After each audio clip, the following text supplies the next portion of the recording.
It's time for the Twice Removed podcast with Linda and Gina, where we talk about all things genealogy, including making connections with long-lost relatives while snooping in on our ancestors. Hey, it's good to know where you come from. Well, welcome back, everyone, to Twice Removed podcast with Linda. Say hi. Hi. And Gina, that's me. And today we're going to talk about something that is so confusing for me. So Linda will probably talk a lot and I will probably ask a lot of questions. And it is the types of cousins and our cousin calculator. So, and Linda has a really good story about this cousin calculator thing. Well, actually, I have a good story about something else that's related to cousins. Okay, well, let's hear that story. Or do we need to do the cousin calculator? We're going to do the cousin calculator first. Okay, we're going to do the cousin calculator. So we're looking at a cousin calculator. And so if you follow us at twiceremoved.net, there'll be a copy of this relationship chart. So you can follow along or go back and get it and then re-listen to this podcast and try to make sense of it too. But Linda has, because Linda is a brain, and she was gonna shed some light on it for us. So take it away. Okay, so the relationship chart is really, it's all about you and how people are related to you when you look at this. So you and your parent share around an average of 3,487 centimorgans, 3,487 centimorgans of DNA. What's a centimorgan? It's the measurement of DNA. I told you we're gonna take the layman's way. So there you go. Yeah, so that's DNA relative, right, by centimorgan. But if you're just, like if you're in a family and you were just to look at this and say, well, what is my uncle's grandson? How is my uncle's grandson related to me? Sometimes you have to sit down and do the math, right? Okay. Yeah, so your uncle would be a parent's sibling, right? Right. And so that would be like 1730 is what I'm looking at, right? Or sure. 1750. 1750. Yeah. And then their grandchild would be your first cousin. Once removed? Yeah. No, just, yeah. Okay. See? If you say so. Yeah. That's a hard example, but I don't understand why they have like the first cousin, but then there's a first cousin once removed. What's the first cousin once removed? Because it's all about you. It's the relationship between you and your first cousin's child. It's your first cousin once removed. Okay. And then their grandchild will be twice removed, and their great grandchild will be 3 times removed from their relationship to you as first cousin. It's just generations below them. But your child and their child, if you're first cousins, your children would be second cousins. Okay. And your grandchildren would be third cousins, and your great grandchildren would be fourth cousins. Well, something like that. Yeah. So it's just by generation. See, and I can honestly say I've never used the once removed. That's always my first cousin, my second cousin, my third cousin, and so on. Yeah, and that's the way I did it too. But it's not as it's closer, just by a little bit. Because if you look at the measurement between a second cousin and a first cousin once removed, you can see a first cousin once removed has more DNA shared. So when it's showing the ranges, and it's like the high-low range, right? And it can be there. But now in the test results that we get, I have things that'll say medium confidence or low confidence. Is that because of the centimorgans? You should never worry about anybody who's less than 10 centimorgans, because it could be a fluke. So don't even look at 10s and under. Okay. So these third cousins once removed that are at 0 to 173. Mm-hmm. Okay. Yeah. I mean, that's a ways out there. I have a fourth cousin who's like, was it 46? I have thirds and fourths that we see when we do family reunions and stuff and all that stuff, but I don't know if they're removed now because of this chart. Well, you have to decide how they're related to you. Yeah. Who's their oldest living relative? Up the chart for them. Up the chart. Okay. That's who you look for first, and then you find your relationship to that person. That's how you do it. So if it's like your first cousin's kid, that would be one first cousin once removed. Your second cousin would be your mother's and their first cousin's kid. Like if your mother's has a first cousin. Right. Got it. It's in relationship to you. Right. Yeah. So my mom's cousin, so that her cousin is a cousin. Your your mom's first cousin is your first cousin once removed. Oh, not my second cousin. No. Oh, okay. That's what we're getting it. That's what we're getting mixed up. Is that like my mom has her cousin, yeah, and then the cousin's daughter is your second cousin. It's my mom's second cousin. No, is your mom third cousin? No. No, your mom's first cousin as a child. That makes it your mom's first cousin once removed, but it's your second cousin because you're both on the next generation down from your mom's.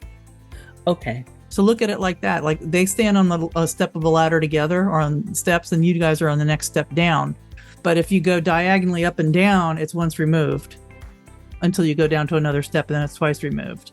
Okay. But across is one first cousin. And then the next step down, the children of the first step together, the relationship to each other is like the second step. So second cousin. It's just so you a relationship can still have to you. a fifth, sixth, seventh removed, right? And still be well, you related. Guys would not know each other because the distance would be many generations. Oh, okay. I see. Yeah. Yeah, because I have first cousins 6 times removed that are like 1800s or something. Who are you? Dead.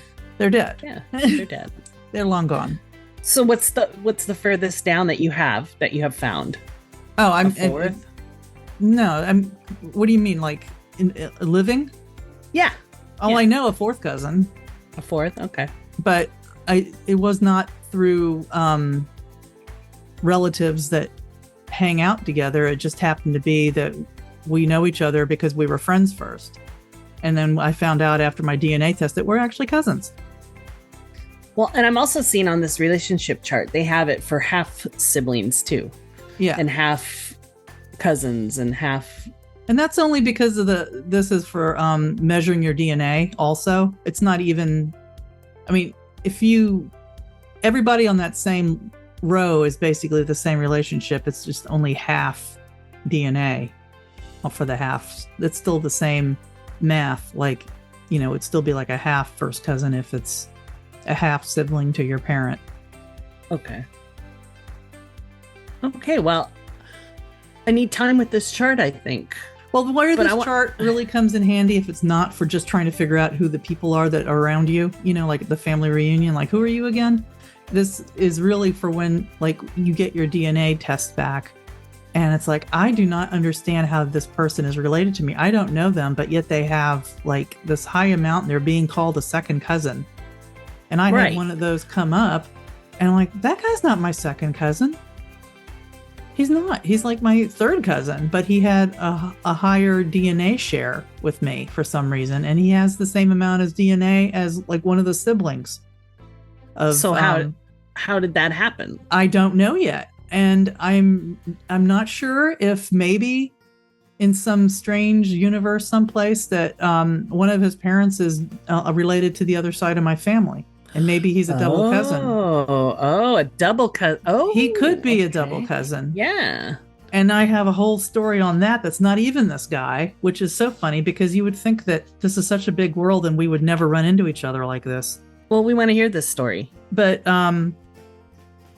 is that the story you were going to tell? Yeah, this is a story I'm going to tell. Change the names to protect the innocent. There's no names. That's why it's confusing. Okay. So when I was going through my shared matches on my DNA, I had this one guy come up and I'm like, oh, well, he's sharing on the maternal side. Okay. But he's like 20 centimorgans, right? And I'm like, okay, well, I don't know who that is. And then I clicked over again to other shared matches and he's also in the paternal. He's the maternal and the paternal. I have no idea who this person is, but he's on both Wow. sides. And And he's still alive? yeah, he did a Oh, DNA okay. test. So Oh, yeah, I'm duh. guessing he's my generation, maybe. Because I don't know. And then he's got, a few other people. And I've looked at the tree, and it's like, it's a Scandinavian thing. I haven't found the German connection yet, but there's like German names, and there's links to like my mother's hometown for one of them. So they were there at some point on that side of his family. And then on the other side of his family, there's a bunch of shared names, but of course it's the Scandinavian side. And my Olsen is not his Olsen, because being the son of Ol does not mean that you are the same Ol or Olsen. It's because of those patronymic names. So anything that's beyond 1900, I can't even look at it because it makes my eyes cross. So I haven't figured out how he's related to me yet, but it's like an ongoing thing. Did you reach out to him? No, because I just can't even imagine what I would say to somebody. It's like, I don't know how I'm related to you on both sides, but I am. And what makes I would this, think he'd be seeing it too, right? well, only So- if he's looking. A lot of people don't, they just put it up there and they're like expecting miracles, but he's at least got a nice big tree up there, like 600 people. So that's Wow. at least something, to look at. Yeah.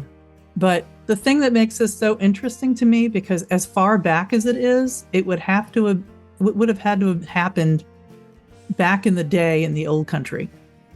And that would be fine if both of my parents weren't from different countries. So it wasn't them directly. And my father's an only child, so it's none of his siblings or anybody like that. But I'm thinking that there might have been somebody that came from Norway or Sweden and arrived in the Northeast, and then somebody who came from Germany and arrived in the Northeast and had a family, and this is how I'm related to this kid somehow.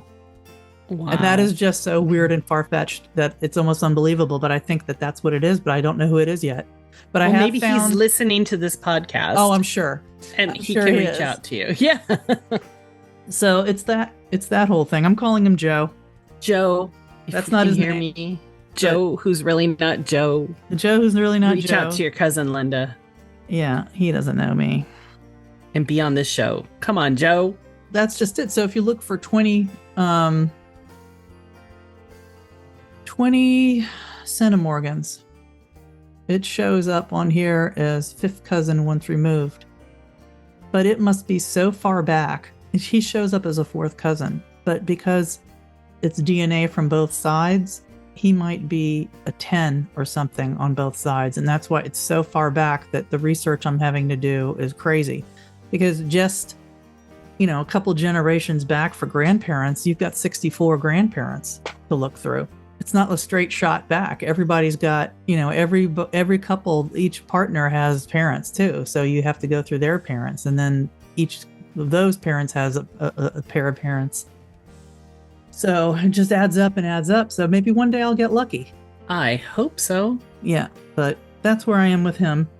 But that's a double cousin of the distant cousin nature. Another type of double cousin, obviously, is if a pair of sisters marry a pair of brothers and they have children. And if they're both twins, their kids would be like, to each other, they would be like siblings, only artificial. Oh my, what are the odds? People Probably have done pretty it. good back then. No, people have done that. I mean, you can have a set of twins marrying another set of twins. And if they're Mhm. both identical, then the DNA between their children is like them being brother and sister. Or sister and sister, or brother and brother. Yeah. So, but that's that, and it's boring. So, No, it's interesting, but it's just crazy and confusing, but in a good way. It just means that we have to just, I got to take this little cousin chart now and go back through Ancestry and look and my heritage and look and 23andMe. Hey, ours got delivered to the places today, so we're good. We're on track. We'll see yeah, that how ought to be interesting. fast they get it done. They've been fast so far getting it to them. So I'm just wondering if we're going to find any more people through that. well, I probably won't be Jewish by then because I'm losing my heritage every time I try a new test. So, ancestry. I hear that 23andMe is pretty accurate as far as Okay. what they do, but as far as finding new people, I mean, not everybody is doing every test they have like we are. Yeah. It's been fun. I think we need to upload them. Was it to GEDmatch? I think it is or something. Oh, I haven't. Maybe I need to catch up here. That's where I had the archaic DNA stuff come up, and where I found that tiny little town up in northern Germany. Okay, well then that's something I need to do this week and report back on our next podcast. Yeah, download it from Ancestry or MyHeritage. Either one. MyHeritage. No, it doesn't matter. It doesn't really matter. They know what they're doing with it because they're checking the DNA again. They're not using what their results were. It's the just do Ancestry if you feel better about it. Whatever. Yeah, I will try that. Yeah, it didn't take long. And you can join groups too, which is really cool about that GEDmatch. Because I have one for the state in Germany that my mother's from. Now, is GEDmatch a free service? Yes. Oh, yeah. Well, it can be. You can get other things if you buy, but I haven't needed any of it yet. I don't even know what it is that they offer that's extra. Because this is good. You can go back and do the archaic match and freak yourself out when you find out that you have Neanderthal DNA. That's nice. That's cool. Or maybe royalty. I don't know if you can see that on there. I'm not sure how that would show up. It's very bare bones looking. Very the platform. When that archaic DNA report comes out, it's just a bunch of lines of data with text, and it shows like how the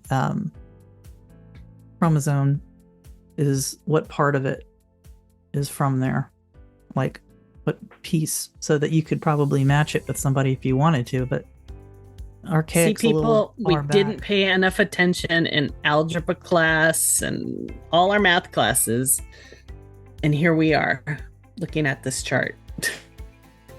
Still going. Okay. So, it takes a while to sink in sometimes with this chart.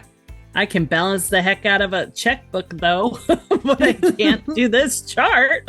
So who uses a checkbook anymore, right? Gosh. No, that's right. No, and you're skilled at it. Interesting. No, it's interesting. It's just, I don't know. I'm going to have to try it and take it into my tree here and go, okay. Yeah. And see what's popping. Yeah, because this is really, like, I know how I have this one, I call him an uncle, but he wasn't really technically an uncle. I know how he's related to me, and he's a first cousin once removed, but his centimorgans are so low. Let's see, where does it put him? I could look on here. And it really puts him more in the second cousin range, really. A safe second cousin. So I don't know. Sometimes they're low share. So you would use this more for like, okay, how is he related to me? Again, my mom's brothers. Yeah, okay. Or my mom's first cousin. Okay. And then you'd look at it that way. Okay, so see on this chart, like it goes, if you go up, right? So you have your parent, your grandparent, your great grandparent, right? Mm-hmm. And then the great grandparent. Now, if you go down from there, it's the great great aunt and uncle. Why is there like the gaping hole? Is that just not even? It's just the way they did this chart. What do you mean? Well, does it mean something, or is that just how they made the chart? Why it skips that portion? Well, that's because there's no it goes diagonally. So your great great aunt and uncles would spawn the third cousins, right? Mm-hmm. And the third cousins would once removed, twice removed, three times. Yeah, so removed. it's because the great great means third, great great great means fourth. So it's like one behind, because you don't say first grandparents went to your grandparents. All right. Yeah. So fourth great grandparents, their siblings would give you fifths. Yeah. Oh, okay, yeah. Oh, that's the purple one. Yeah. And it just keeps And going. you'd actually seeing you would actually have enough DNA to find that. You can.